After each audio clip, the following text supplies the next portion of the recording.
What if I told you the real reason your plants keep struggling has nothing to do with the seeds, the sunlight, or even how much you water them? It's what's happening underneath your feet right now. Most gardeners never look there, and the ones who do, their gardens look completely different from everyone else's on the street. Stay with me till the end of this video because what I'm about to share will completely change how you see your garden forever. Hey, welcome back to Earthly Gardening. If you're new here, so glad you found us. This is the place where we keep things real, practical, and most importantly, affordable. No fancy equipment, no expensive products, just honest, working tips that actually make a difference. And to everyone coming back, you already know how we do it here. Let's get into it. Before we dive in, if you find even one tip in this video useful, do me a quick favor and hit that like button. It helps more garden lovers find this content. And honestly, it means the world to this channel.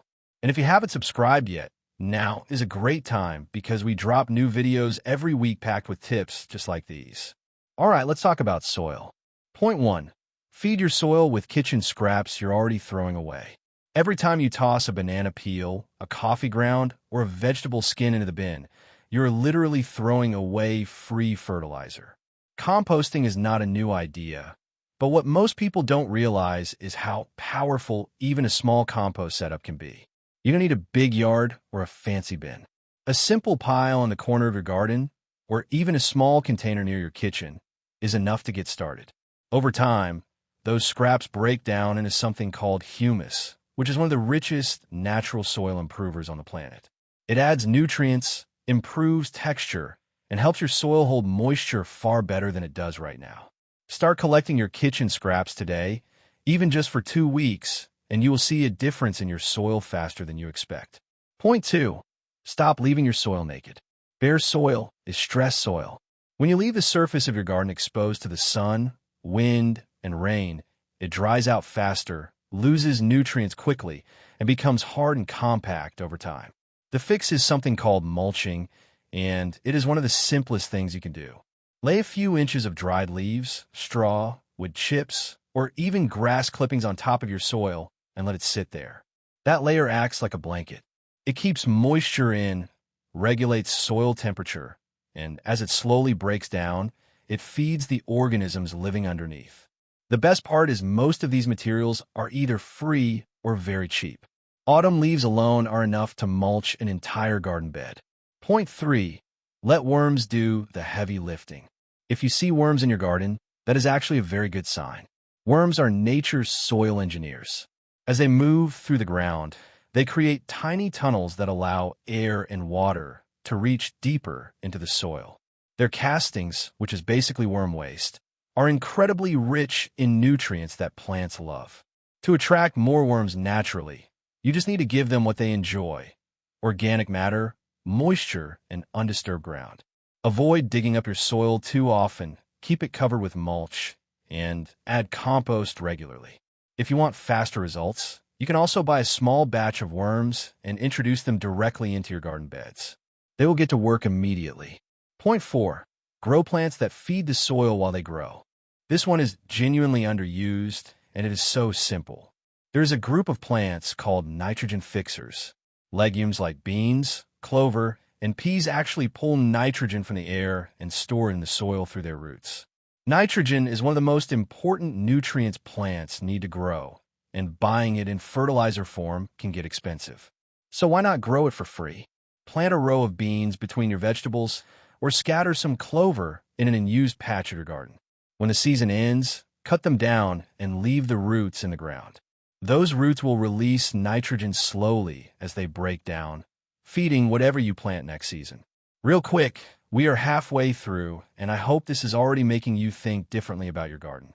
If it is, drop a comment below and tell me which tip surprised you the most so far. I read every single comment, and I would love to hear from you. And if you haven't liked the video yet, please do that now. It genuinely helps this channel grow, and it tells me you want more content like this.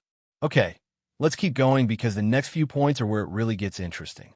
Point 5. Stop watering the wrong way. Most gardeners water too often and not deep enough. When you water lightly every single day, the roots of your plants stay close to the surface because that is where the moisture is easiest to reach. Shallow roots usually mean weaker plants that depend heavily on constant watering. But when you water deeply and less frequently, the moisture sinks further into the soil, encouraging the roots to grow downward in search of water.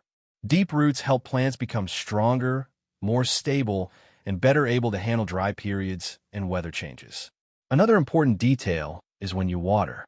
Watering in the middle of the day can waste a lot of water because heat and wind cause faster evaporation before the water can soak into the soil properly. Early morning watering is usually best because the soil has more time to absorb the moisture before the day gets hot. Making just these two small adjustments, watering deeper and choosing the right time of day, can noticeably improve plant health over time. Point 6. Give your soil a break with crop rotation. If you plant the same thing in the same spot every year, the soil in that area slowly becomes unbalanced. Every crop has its favorite nutrients. Tomatoes, for example, are heavy feeders and pull a lot from the soil, while leafy greens focus more on nitrogen.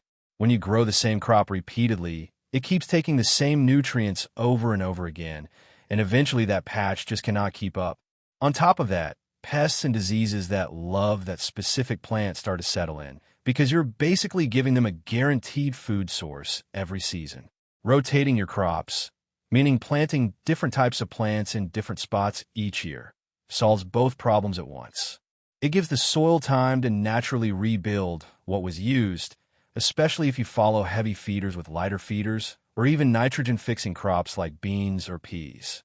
At the same time, it breaks the life cycle of pests and soil-borne diseases because their preferred plant is no longer there waiting for them.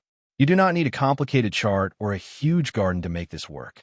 Even dividing your space into 2 or 3 simple groups, like fruiting crops, leafy crops, and root crops, and rotating them each season is enough to see steady improvements over time.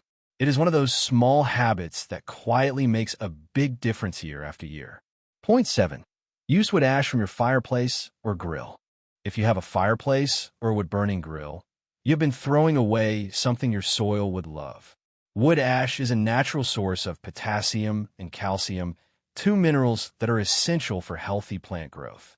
Sprinkling a light amount of wood ash into your garden and working it gently into the soil can raise the pH of acidic soil and give plants a nutrient boost at the same time. The key word here is light. Too much ash can make the soil too alkaline, which creates a different set of problems. A thin dusting once or twice a season is more than enough. It is one of those completely free solutions that most gardeners never even think about. Point 8. Make a simple liquid feed from weed. This one sounds strange, but stay with me. Those weeds you pull from your garden can actually be turned into a powerful liquid fertilizer instead of being wasted. The process is simple. Fill a bucket with fresh weeds. Pack them down lightly. Cover them completely with water and place a loose lid on top to keep insects out while still allowing gases to escape. Let the mixture sit for about 2 to 3 weeks, stirring occasionally if you can. Over time, the water absorbs nutrients from the plant material, turning into a dark, nutrient-rich liquid that you can dilute with more water before pouring it onto your soil or around the base of your plants. Weeds like nettles and comfrey are especially valuable for this because they naturally collect minerals from deep in the soil, bringing those nutrients back to the surface when you use them in liquid form. This homemade fertilizer helps feed your plants slowly and supports healthier growth without spending money on store-bought products. Just be prepared for the smell.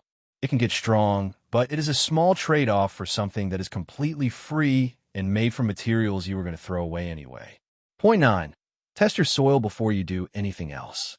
This is the one most people skip, and it is honestly the most important place to start. You cannot fix a problem you do not fully understand. A basic soil test helps you see the pH level of your soil, as well as which nutrients are too high or too low. Soil that is too acidic or too alkaline can make it difficult for plants to absorb the nutrients they need, even if those nutrients are already present in the soil. From there, you know exactly what your soil needs instead of guessing and spending money on fertilizers or soil amendments that might not actually help. Basic soil test kits are usually very affordable and can be found at most garden centers. Some local agricultural offices or extension services also offer free or low-cost testing for more detailed results. Once you know what you are working with, every other step in your gardening plan becomes more targeted and more effective, helping you save time, effort, and resources while improving overall plant health. So there you have it. 9 ways to genuinely improve your soil without spending a lot of money or overcomplicating things. The truth is, most of what your garden needs is already around you. It just takes a small shift in how you look at things. Start with 1 or 2 of these tips this week and build from there.